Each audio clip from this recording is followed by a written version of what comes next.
is better if I'm not joining it.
Pajlasi, good morning. My name's Pam Griffin-Hody. I'm a lay leader and my pronouns are she and her. It's my pleasure to welcome all of you to the Universalist Unitarian community of Halifax. We are really happy that we have a new minister, Reverend Ben Robbins. Ben, in common with most UU ministers, has one Sunday off service duty monthly. And today's service, Ben's first one off, is being brought to you by our Reconciliation and Dismantling Racism Committee. Brian Gifford, Scott Wood, Amy Moonshadow, Margaret Galbraith, and myself. And here at UUCH, we are people of many paths who are brave, curious, and compassionate thinkers and doers. We are diverse in faith and ethnicity, history, and spirituality, but are aligned in our desire to make a difference for the good. We have radical roots and a history as self-motivated spiritual people. We think for ourselves and we recognize that life experience is the strongest influence on our beliefs. If you are new here, we welcome you. If we haven't seen you for a while, welcome back. If you are new or feeling new, you can introduce yourself now or later at coffee. If you want to do it now, someone will bring you the microphone. And if you're on Zoom and you're new on Zoom, Riley will unmute you. You just have to tell him.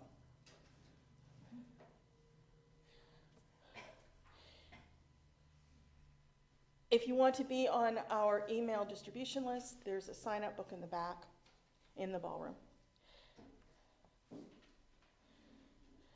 I draw your attention to the announcements in the order of service, and I would like to highlight the Thanksgiving potluck, and the sign-up sheets are out in the ballroom again. And the start of the brown bag lunch this Wednesday at 12:30. Before we go any further, though, we must acknowledge the truth of this land, and Brian, Scott Wood was supposed to do it, but he's not feeling well. And Brian. Oh, I'm here, Brian. Oh, good.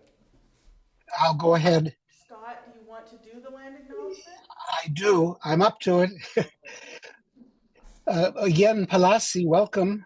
We are meeting today in Mi'kma'ki, the unceded ancestral lands of the Mi'kmaq people who lived here for millennia before European settlers arrived. With their arrival, they brought a worldview, culture, and values greatly at odds with those of the indigenous people who welcomed them.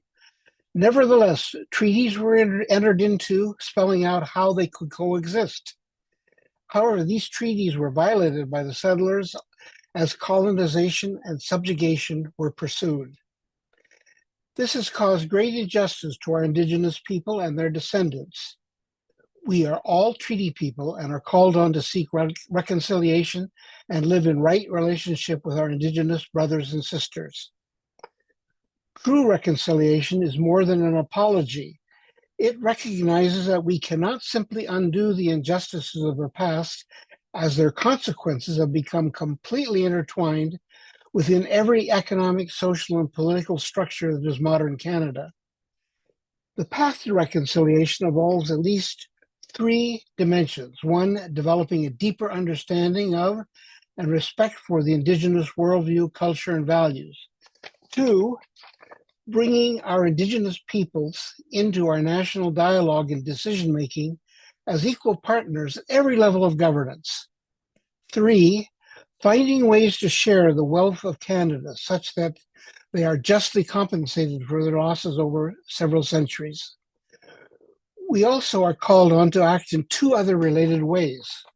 One, to live in right relationship with our Black community, other people of color, and other marginalized people who also have been wounded and disadvantaged by racism and discrimination. Two, to live in right relationship with Mother Earth. We should listen carefully to the wisdom of Canada's Indigenous people, whose relationship to the natural world offers important guidance to us as we seek to address the climate crisis.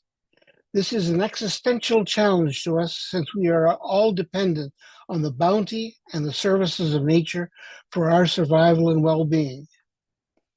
May we find a path forward that leads us to live in harmony and respect for one another and for Mother Earth.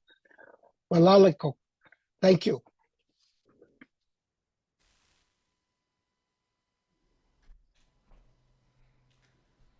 And Amy Moonshadow has our chalice lighting today.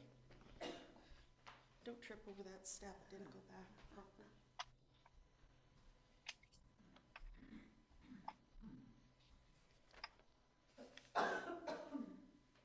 The hours of the day and night are in balance, in honor of the earth-centered traditions that celebrate this time of year. We observe that the flaming chalice holds the elements of the four directions: earth, air, fire, water. The lamp oil for earth, the air that feeds the flame, the fire that we light, and the chalice itself, the cup, the symbol of water. We light our chalice and reflect on the balance we seek in our lives, the balance we seek in our hearts, the balance we seek in our world.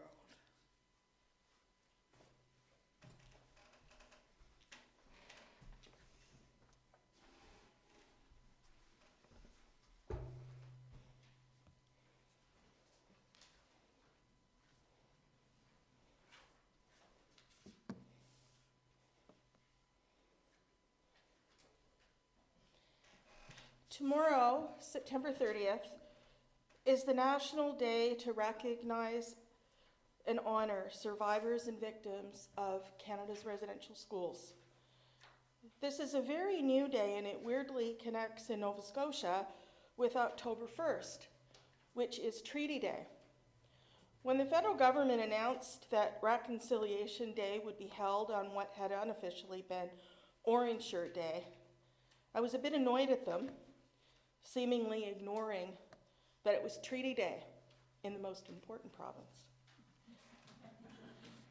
I've actually since learned that the choice of that day wasn't arbitrary, which we will learn later on. October 1st, Treaty Day, wasn't an arbitrary choice either, although I have no memory of it being recognized at all until the last decade or so. But October 1st was established in the 1752 Peace and Friendship Treaty between the Mi'kmaq and the British Crown, signed in Halifax.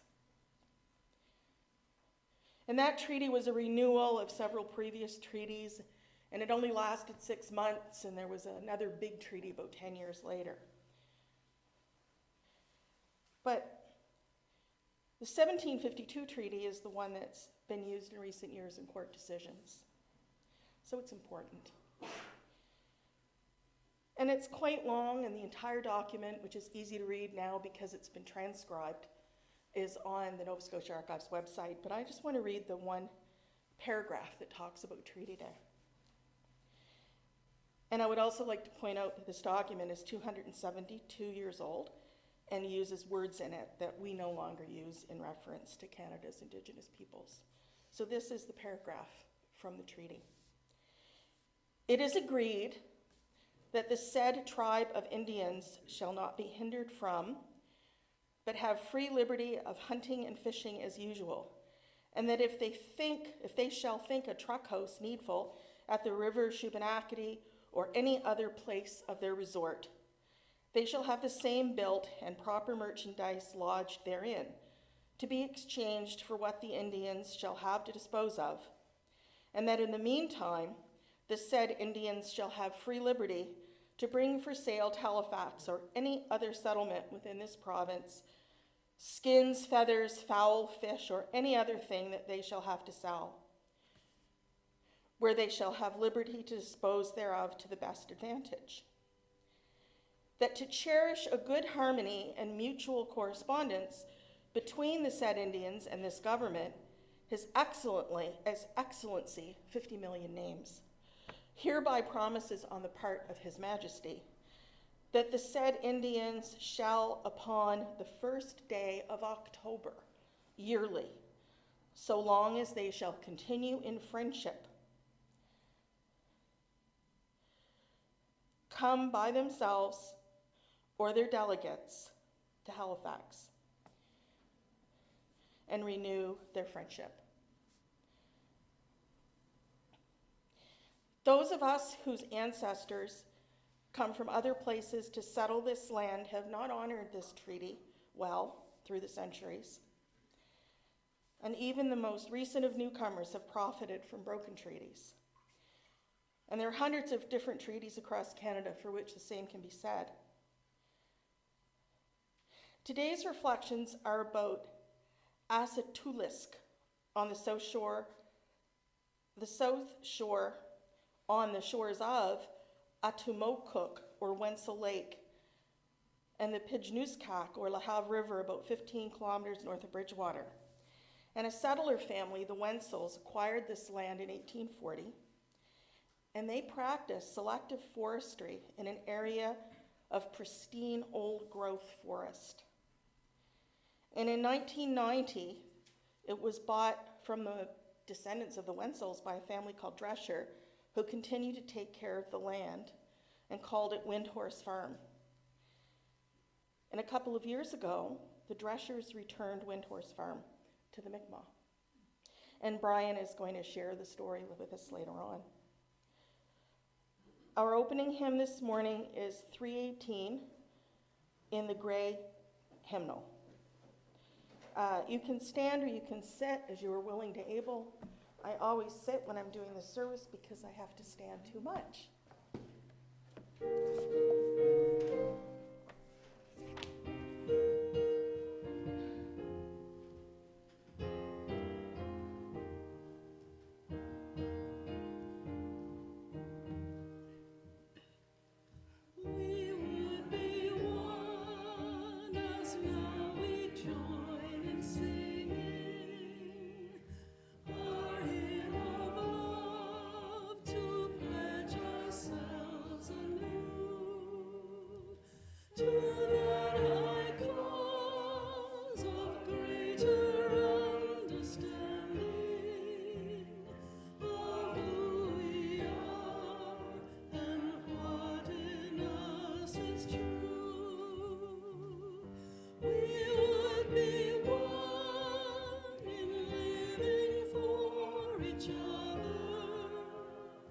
To show to all a new coming.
So we've actually been having children here for the past few weeks.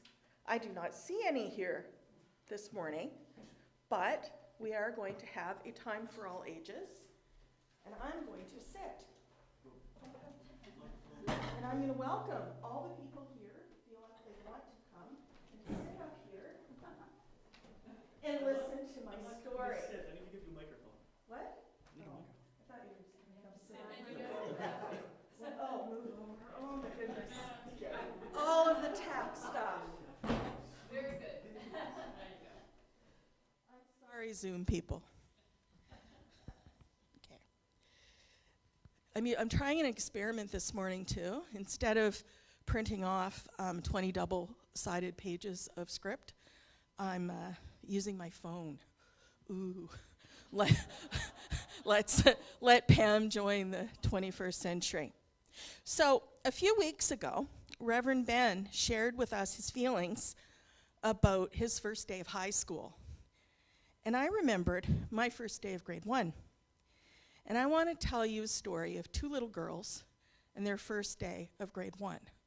One is Pam, and the other's name is Phyllis. So it was 1967, and it was a pretty exciting year to be Canadian with the centennial.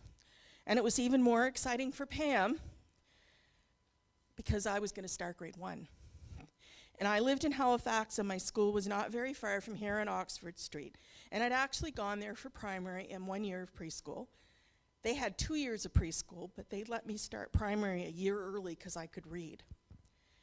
But in grade 1, was in a different part of the school, and it was only girls. Boys weren't allowed after primary. But the most exciting of all in grade 1, you started to wear a uniform. And I don't think I have the words about how excited I was to wear that uniform for the first time. The excitement certainly dimmed by the time I was in junior high school when I no longer wanted to wear a uniform. But when I was 5, I was so excited. There was a white blouse and a gray tunic and a purple and yellow striped tie and a purple blazer with the school crest. I was so grown up. When we got to school, I made my father stay in the car because I knew exactly where the grade 1 classroom was, and big girls don't have their fathers walk them to class. So I went straight to the classroom to meet my new teacher, Mrs. Roper. And there was another girl there whose big sister had just dropped her off. She was obviously not as grown up as I was. She was a lot bigger than me, both because she was nearly a year older and because I was very small for my age and short. Mrs. Roper smiled when she saw me, and she said, "We have 2 Pamelas. One of you will have to be Pammy." And she looked right at me when she said Pammy. And I stood up as straight and tall as I could, and I stared at this woman, and I said very firmly, "My name is Pam." And Pam Auld got Pammy for the rest of her school days there. Happy, full of myself, and asserting my position in the world. Pam on the first day of grade 1. Now let me tell you a story about Phyllis. Remember, I told you it was a story about 2 little girls. And her first day of grade 1. And Phyllis lived on the other side of Canada and BC. And just a few years after my first day, on September 30th, 1973, Phyllis was also very, very excited to go to grade 1. Phyllis lived with her grandmother in a small indigenous community called Dog Creek and had to travel all the way to a bigger town called Burns Lake to go to residential school, which is a school where you have to sleep away from your family. But Phyllis was not nervous about that at all. She was really excited. And her grandmother saved money all that summer to buy Phyllis new clothes to wear to school, just like I had new clothes to wear to school. And Phyllis picked a shirt out herself. And it was so pretty. And these are Phyllis's words about her shirt. She says, "I remember going to Robinson's store and picking out a shiny orange shirt. It had string laced up in front and was so bright and exciting, just like I felt to be going to school." But let me read to you what happened when Phyllis got to school. And these are Phyllis's words. These are not my words telling the story. Phyllis says, "When I got to the mission school, they stripped me, and they took away my clothes, including the orange shirt. I never wore it again. I didn't understand why they wouldn't give it back to me. It was mine. And the color orange has always reminded me of that, and how my feelings didn't matter, how no one cared, and how I felt like I was worth nothing. All of us little children were crying, and no one cared."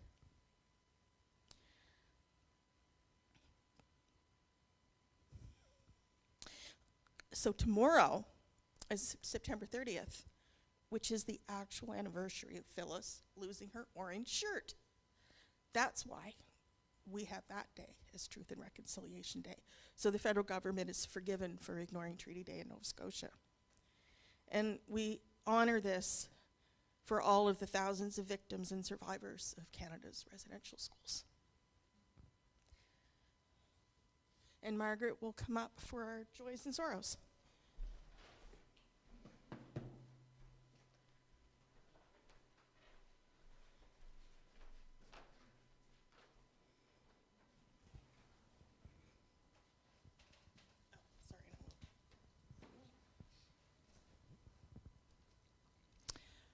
I'm still using paper.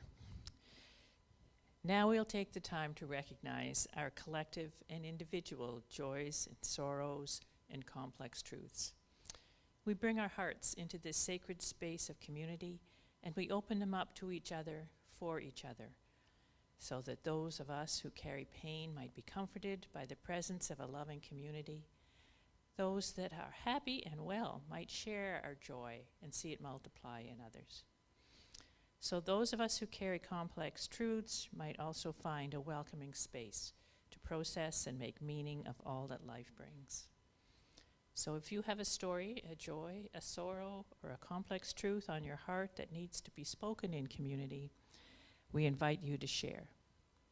And we invite you to drop a stone here in our well to mark your story and to remind you that you are not alone. One stone I will drop now for victims and survivors of residential schools.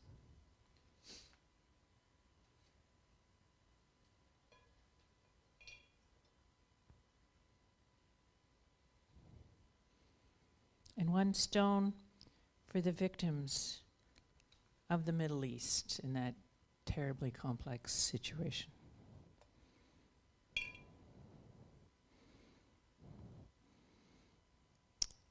And I will add one more stone for the joys that we have today all around us, in the sunshine anyway. So does anyone want to come forward to share? Etta, I'll bring you the mic.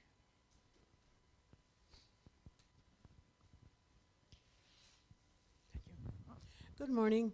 I had an email from Linda Cherry last evening. I had written her earlier in the day to ask how people were faring in Johnsonville, Tennessee, with hurricanes going on down in that part of the States. And I didn't hear back from her for several hours, and I thought, oh my God, you know, their building is being evacuated and she's lost her cell phone or something. So, but anyway, she responded in the evening, and I feel that some other people probably got the same message because it was addressed to undisclosed recipients. The thing is that she said the worst thing that happened was that their lights flickered for a couple of minutes or something like that, just being on the shoulder of the of some Hurricane Helene, I suppose.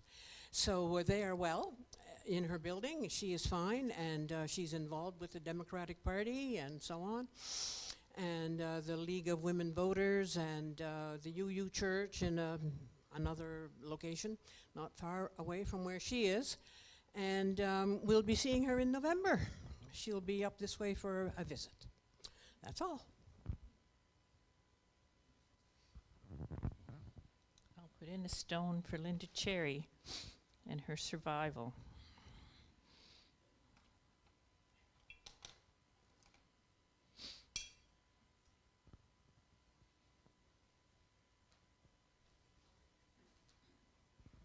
Good morning. Yeah. Good morning. After last Sunday, I called Barbara Harsanyi because she's always here, and she wasn't. And she said, "Oh, I'm so relieved that you called because I thought people might be wondering where I was and was I okay?" And she is in fact okay, but somebody on her floor got COVID. And so she's grounded, and I see she's not here today, so I guess she's still grounded, but she's fine. And she said to say hello. Oh, a stone for her.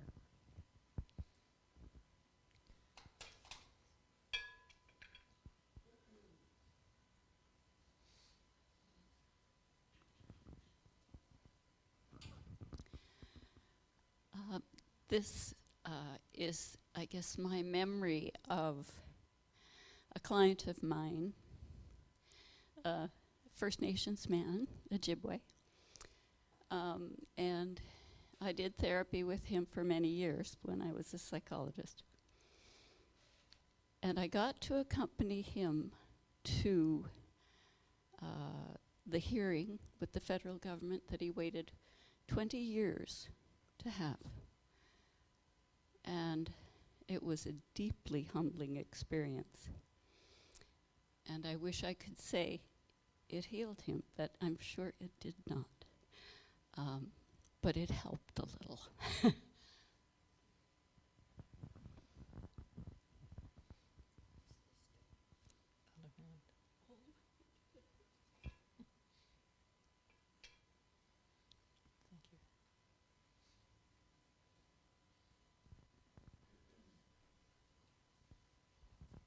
I'm going to place a stone in the bowl for Bill Zimmerman, who's a friend I met 50 years ago or so in the early days of the Ecology Action Center, when he became active in that organization at the same time I was. And he, in the last week, had a heart attack, went into hospital and got COVID and died. So it's a very tragic loss. He was a wonderful person.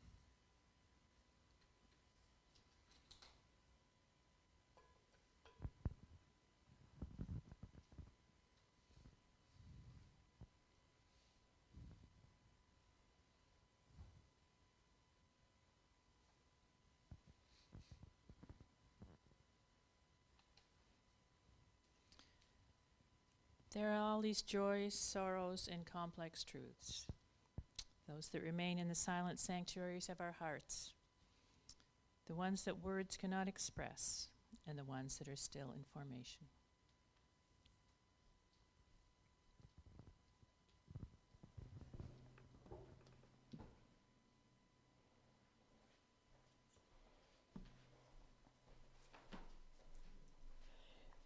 Rita Joe was a Mi'kmaq poet from Eskazani in Cape Breton who was a survivor of the Shubenacadie residential school. And the following poem, which I thought fit in really well for today, is in her 1999 collection, The Dreamers. And it's called Apiksiktuakan. Forgive my pronunciation, Rita, if you're up there listening, of Mi'kmaq. And it means, which I thought interesting, it means to forgive, but it also means to be forgiven, the same word. And here's Rita's poem. A friend of mine in Eskasoni Reservation entered the woods and fasted for 8 days. I awaited the 8 days to see him. I wanted to know what he learned from the Sinuit. To my mind, this is the ultimate for a cause, learning the ways an open door derive. At the time he did it, it was for the people, the oncoming powwow, the journey to know, rationalize spiritual growth. When he drew near, a feeling like a parent on me. He was my son. I wanted to listen. and he talked fast, at times with a rush of words, as to relate all. But sadness took over, and I hugged him and said, "Don't talk if it's too sad," when the spell was broken and he could say no more. But the one thing I heard him say was "Apikanswakwen," and for months it stayed on my mind. Now it may go away as I write, because this is the past, the present, the future. I wish this would happen to all of us. The unity then will be the world over. My friend carried a message. Let us listen. Our reflective hymn this morning is 1031 in the Teal hymnal, filled with loving kindness.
Asidulisk, or that which gives you balance, is a place for the Indigenous peoples of Atlantic Canada to welcome all who wish to come and learn about culture, language, ecology, health, ceremony, and science. Asidulisk is a place to go to connect the generations and a place to heal and grow for all peoples. So says their website. Most of my talk this morning is from their website. As Pam said, Asidulisk is on the south shore, on the shores of Atuomcook, or Wenzel Lake, and the Pijnuiskak, or Lahave River, about 15 kilometers north of Bridgewater. It is also a shining example of reconciliation in Nova Scotia. You may know of it as Windhorse Farm, as a place where selective forestry has been practiced since it was acquired by the Wenzel family in 1840, and where retreats and workshops have been held since Jim and Margaret Drescher bought it in 1990. At the end of 2021, as part of a historic land back initiative, the Dreschers brought their long-standing dream to life in returning Windhorse Farm to the rightful caregivers, the Mi'kmaq, the original people of this land, Mi'kma'ki. It is now cared for by the Ulnuweg Education Center. In 2022, the Ulnuweg Education Center renamed the space Asidulisk, which means that which gives you balance. It is a place where the ancestors of the Mi'kmaq flourished for thousands of years in Sinso-Sepakatik, or the Bridgewater area. Now we will pause for a moment to watch a short video about the land transfer from Windhorse to the Ulnaweg Education Centre. This is the grand opening when the transfer happened in 2022, when it was still called Windhorse Farm, before it was renamed as Dulisk.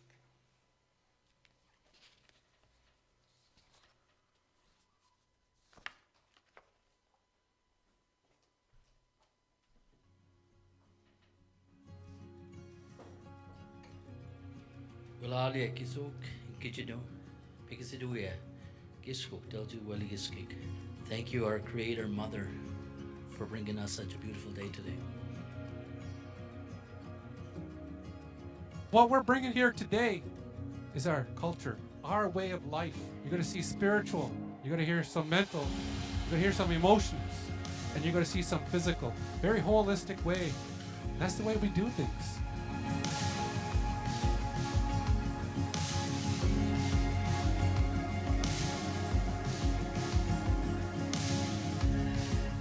An event like this is so important to our communities, to our history, and perhaps most importantly, to future generations. Windhorse will be a focus of new philanthropic collaborations between Indigenous communities and all those caring individuals and organizations who want to work with us to build a better future. Under our stewardship, we can begin restoring our connection to ancestral lands in a meaningful way. The land restitution, including the water, natural resources, infrastructure, that supports Indigenous sovereignty. Here at Windhorse, I see our collective future, a future rich in land-based learning and healing, where generations come together to share and learn, in some cases under the very same trees that our ancestors did.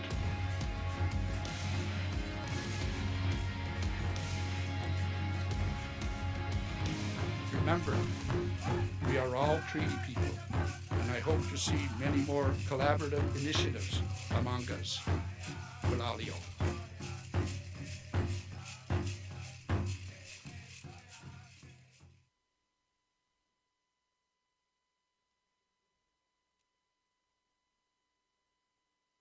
Handhold? Okay. The land back movement is growing in Canada and in Nova Scotia. Many of you will remember the Tatamagouche Centre fondly, a wonderful place owned by the United Church on the Northumberland shore. The UUCH community has held retreats there many times. The Tatamagouche Centre is also exploring returning their land to Mi'kmaq stewardship.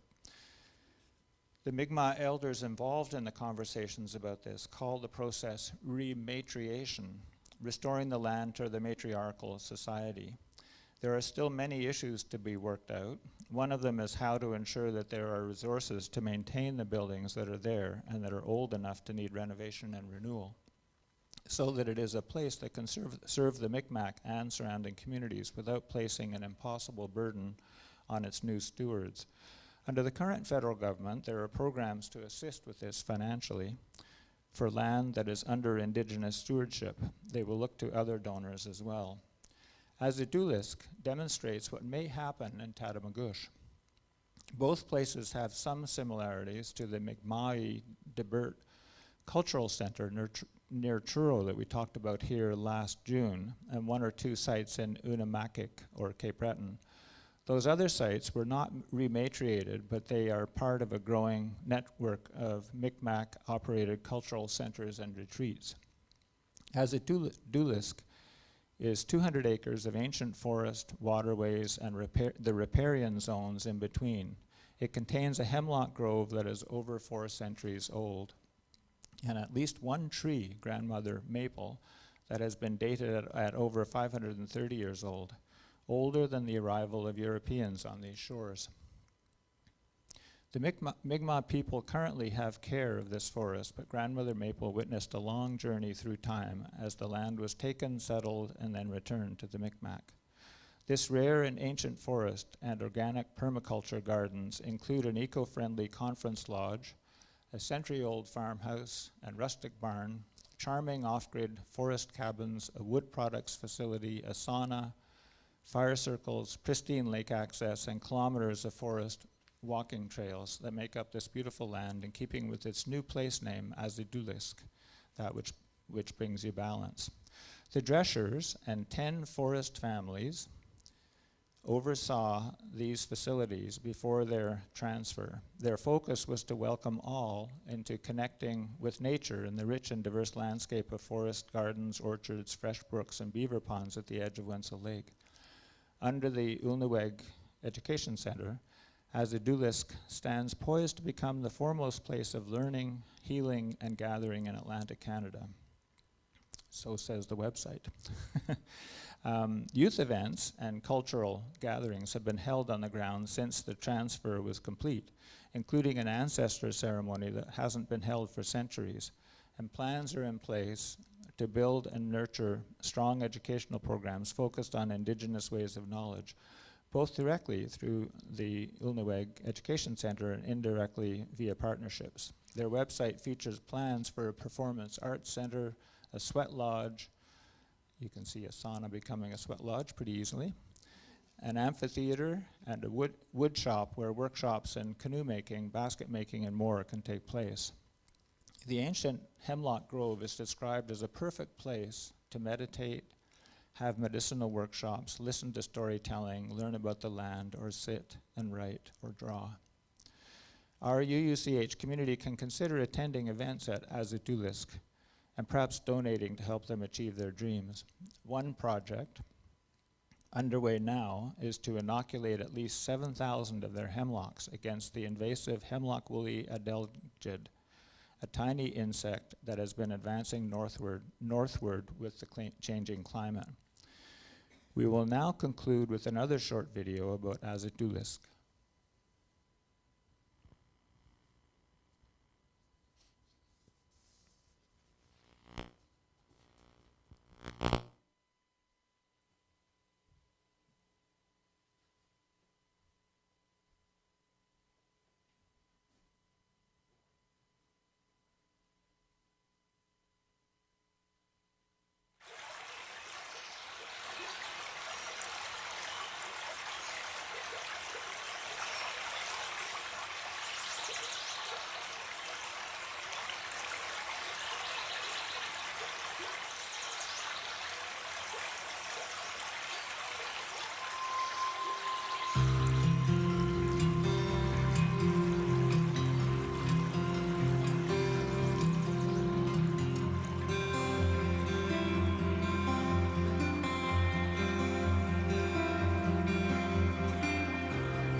Well, Aliuk, thank you.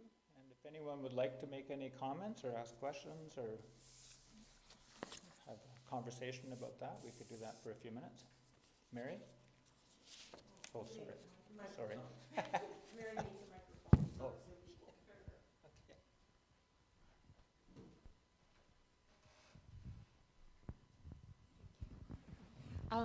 Pam had brought up at the beginning that she didn't remember when Treaty Day started in terms of, and it's true, it wasn't practiced.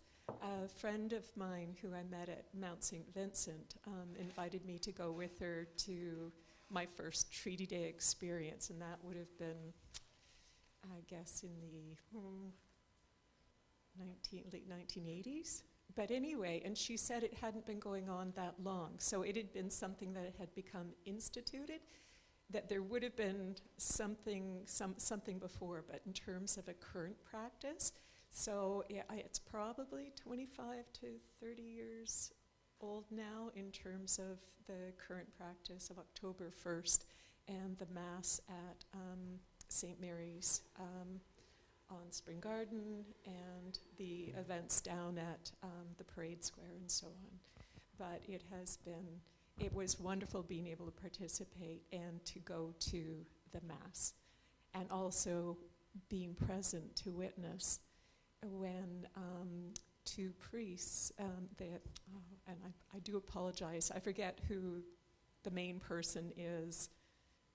Like, the Archbishop? Yeah, the Archbishop. Anyway, so he and another priest, without anyone present knowing about it, on bended knees, made an apology on behalf of the church on Treaty Day. And that was probably, I don't know, 5 years or so ago, but it was incredible, just really powerful, and everybody present surprisingly started clapping. It was amazing, yeah. I can't remember when, but I think it must have been at least 15 years ago, maybe 20 years ago.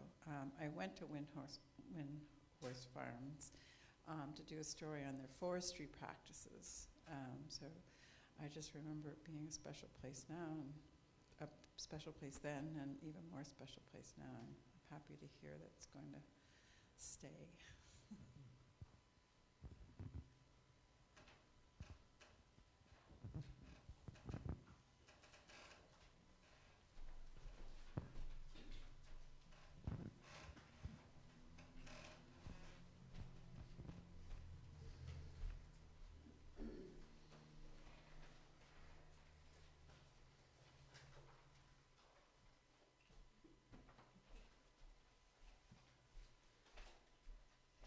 Is this mic working now, Riley? I'm getting a little feedback from it. Oh. I think Yes, the right. handheld might still be on, sorry.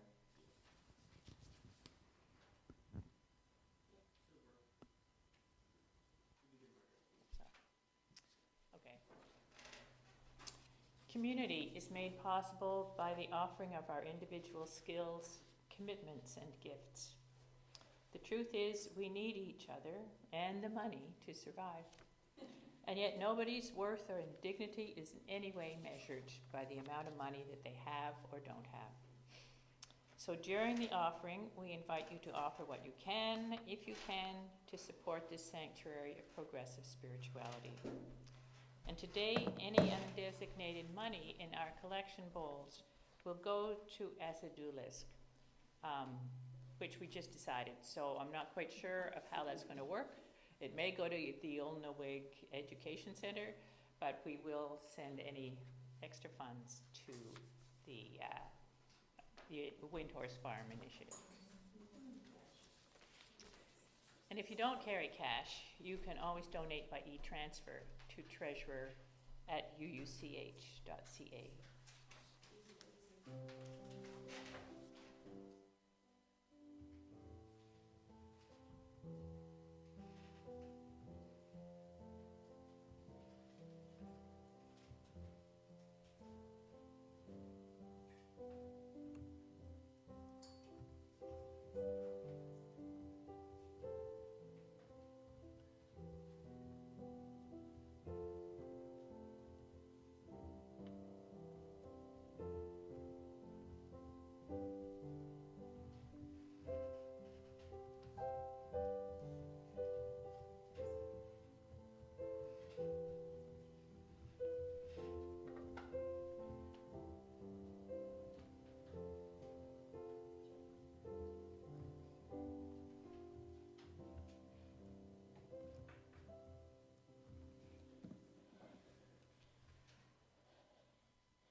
Our closing hymn is 1017, Building a New Way, in the Teal Hymn Book.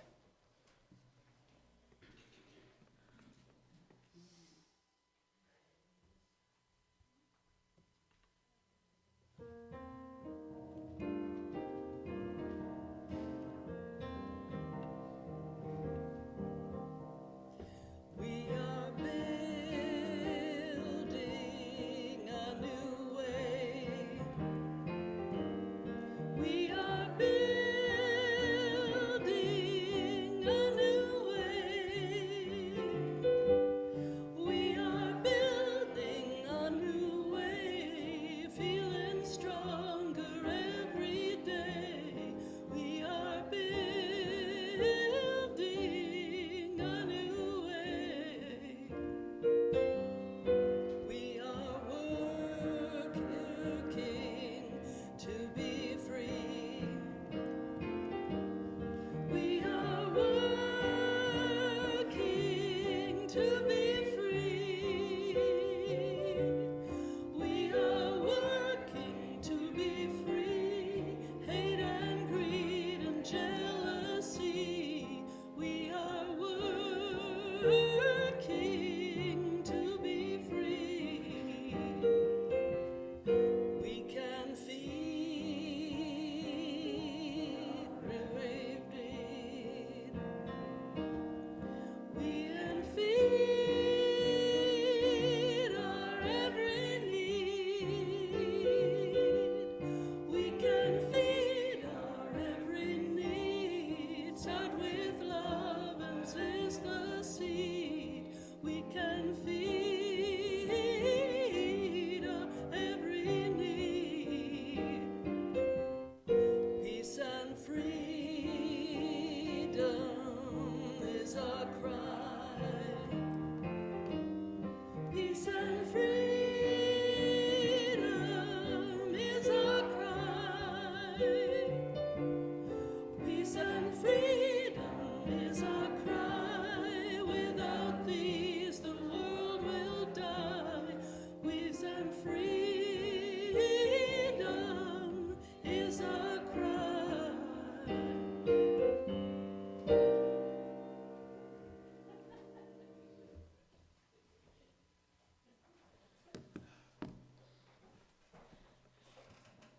Our chalice lighting is in the order of service, which I'm going to have to find because it canceled. Oh, my email. My text, that's fine. So it's good, but not 100% to use my phone. There ended the lesson. Our chalice extinguishing today is by Becky Laurent as Breath to Song. Spirit. So spirit is to breath, and breath to song. Though we extinguish the flame in this sanctuary, may we tend it in our hearts until we meet again.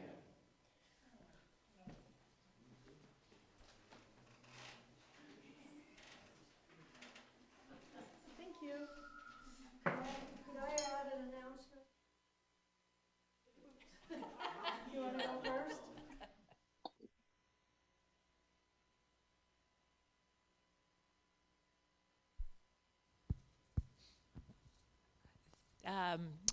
I did put a notice in the newsletter, but I didn't manage to get it in the order of service. But I will be hosting a climate conversation next Sunday after church for anyone who wants to talk about any aspect or just sit quietly and express their fears, whatever they'd like to do. And that'll be next Sunday after church.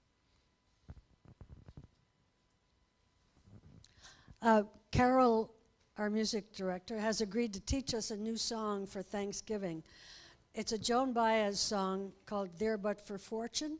So we're looking for voices to join us, and we'd like to rehearse for a few minutes after service if anybody wants to join us for that.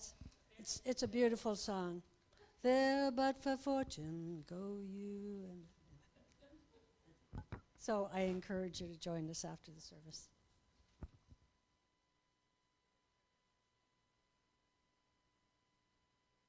Hello, Mary Ellen.